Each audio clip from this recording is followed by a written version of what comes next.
Hello, I'm Sarah and I'm going to show you a very easy bread roll recipe. So this is one that is an absolute hit with my kids.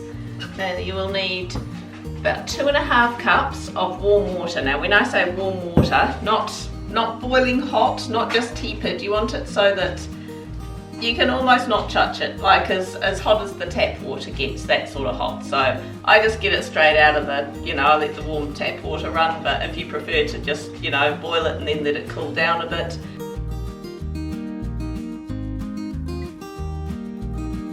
And we want 4 teaspoons of sugar into here.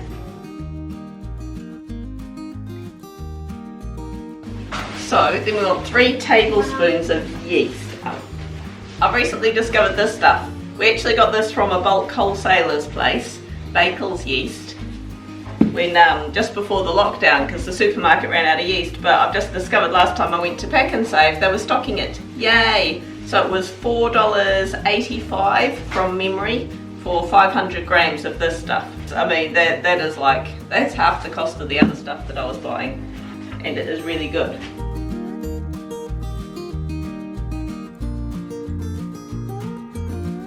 We're just giving that a good mix up, and if we just leave that for a couple of minutes,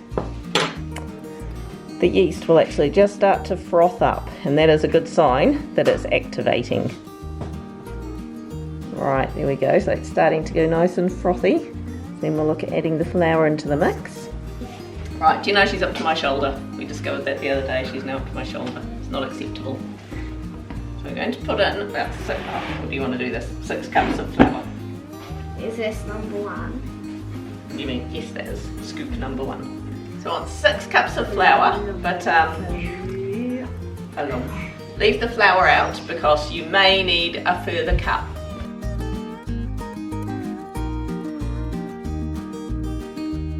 Hey, we've had coffee spillage, carnage. We need 4 teaspoons of salt.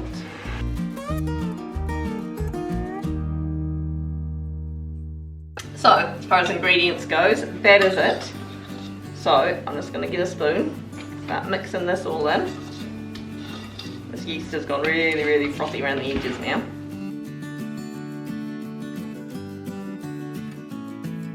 I've got that to the stage where it's sort of not too sticky. So I'm going to tip this onto the bench.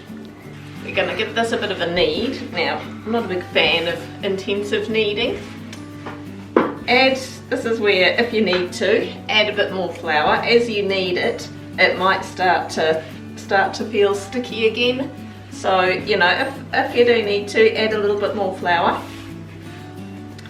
But you just want this till it's really, really all well incorporated. And then you only need about 2 minutes. You just want to work the dough nicely and just make sure it is all really, really well mixed in, because you don't sort of want any pockets of dry flour or anything in there.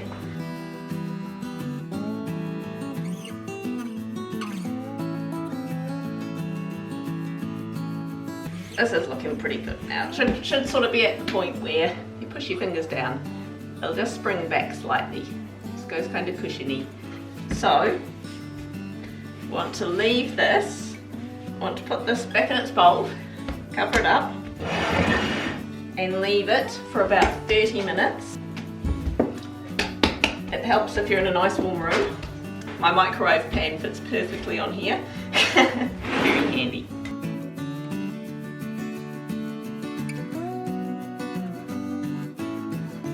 That has risen up. It is looking lovely. I'll tip this out onto the bench again. A little bit more flour around so we don't get too sticky. Again, you don't need to knead it for a great length of time. Just give it a good smush around. Get all the air out. Make sure it's all nice and smooth. Now, what I'm going to do is I get my rolling pin, and we're going to smush this all over the bench.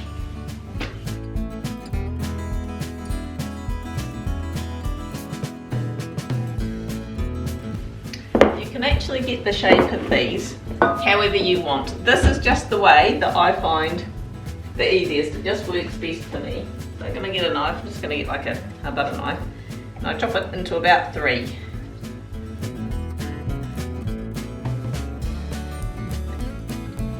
And then I roll it up.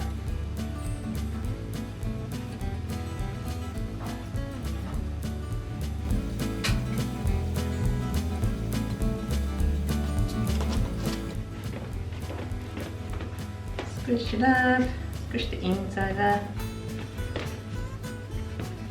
There you go, chop it in half.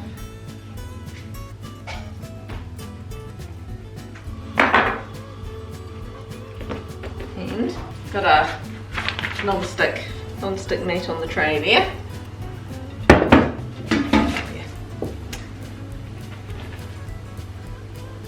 Put that onto an oven tray.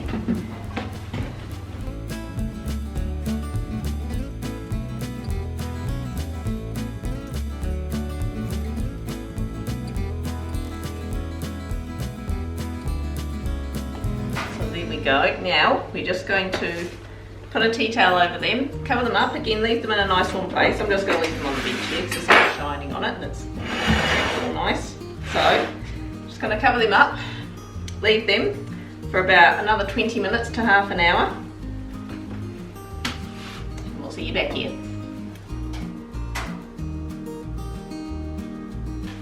Bit of chaos here, I've just been making muffins at the same time. However,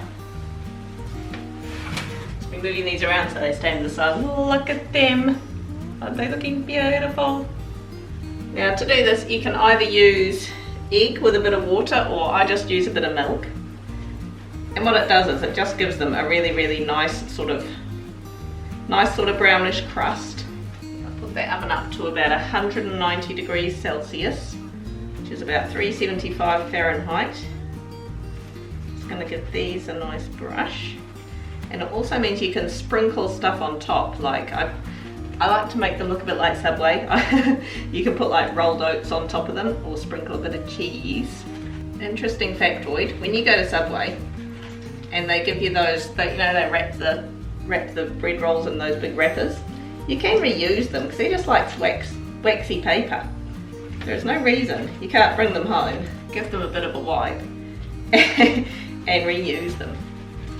And you send the kids to school with one of these wrapped up like Subway, and they will be a legend in their own classroom. And I mean, there's no reason you couldn't swap it out for wholemeal flour, or even if you wanted to like mix in some chia seeds or something with the loaf. I'm just sprinkling some rolled oats on top of some of these, make them look fancy. I mean, any kind of seeds or whatever, this is just a really nice cheap option for making it look fancy as rolled oats. Also, before I put the cheese on, get a knife and just very slightly put a few slits in.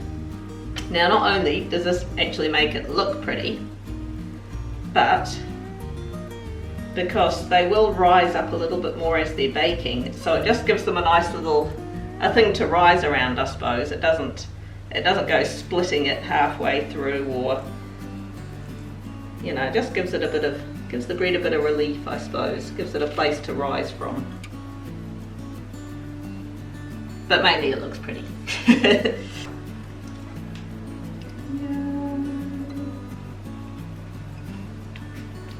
Who doesn't love a cheesy bread roll? Oh yeah. I'm going to chuck them in the oven for between 20 to 25 minutes. Just keep checking check them after about 20 minutes and see if they look done. I'll show you what the indicator is to tell if they're done or not. Check those out. Do not put your head in the oven, you. Little test you do. Hot, hot, hot. Just grab one, tap it on the bottom. If it sounds like it's hollow on the inside, like that one did, they're cooked. So now's the hard bit. We'll just leave them to cool down just for a little bit, because otherwise they'll be like really doughy in the middle if you cut into them straight away.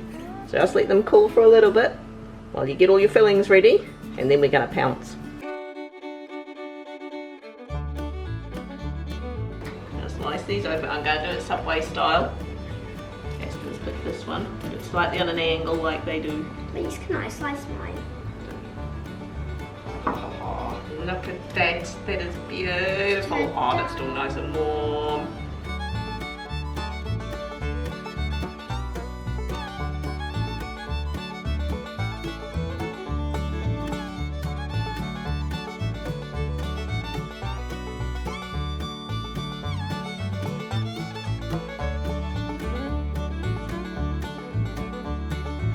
Now these sandwiches are pretty professionally constructed. Are you guys going to be dining in or taking away?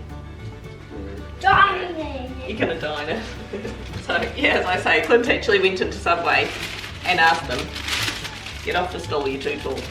And asked them if he could have some of the wrappers, and they just gave him a whole heap, complete with the stickers on them and everything.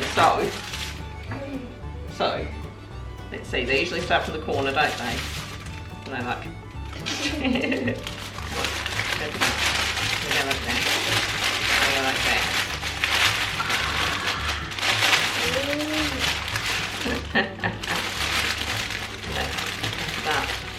Right, go. There is one, our first order.